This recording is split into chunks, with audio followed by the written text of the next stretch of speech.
नमस्कार, बहुत स्वागत है आप सभी का। आप मुझे न्यूज 18 के डिजिटल प्लेटफॉर्म पर देख रहे हैं। मैं हूं आपके साथ जया मिश्रा। बात सोने और चांदी की कीमतों की करेंगे।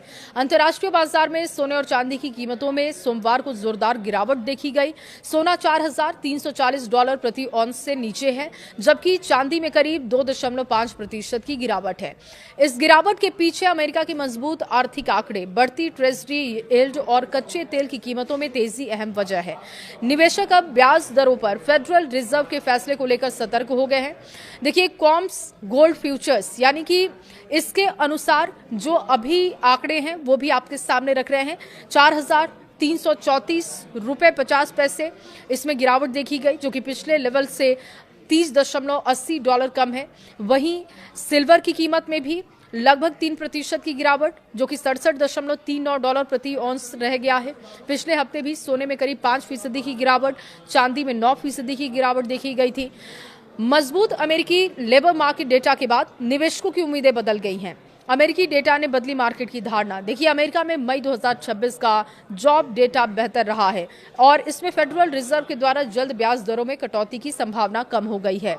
मजबूत नौकरी बाजार के आंकड़ों ने ट्रेजरी यील्ड्स को भी ऊपर पहुंचा दिया। हाई इंटरेस्ट रेट आमतौर पर सोने चांदी जैसे नॉन यील्डिंग स्टेटस के आकर्षित करने वाले एसेट्स माने जाते हैं और इसी वजह से निवेशक इनकी बजाय दूसरे विकल्पों की ओर ज्यादा ध्यान देते हैं। पश्चिम एशिया में इजरायल ईरान तनाव बढ़ने से कच्चे तेल की कीमतें ऊपर चढ़ी थी और क्रूड ऑयल की कीमत में बढ़ोतरी देखी गई थी। $95 प्रति बैरल के ऊपर पहुंच गया। ऊंची ऊर्जा कीमतें महंगाई की चिंता बढ़ा रही हैं, जिससे कि निवेशक सोने चांदी से दूरी बना रहे हैं।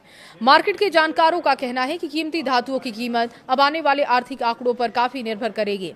इस हफ्ते अमेरिका का इन्फ्लेशन डेटा, यूरोपीय सेंट्रल बैंक और बैंक ऑफ कनाडा की MPC की बैठक अहम होगी। चीन के ट्रेड और महंगाई के आंकड़े, अमेरिकी कंज्यूमर सेंटिमेंट डेटा और भारत के इन्फ्लेशन आंकड़े भी बाजार को प्रभावित करेंगे।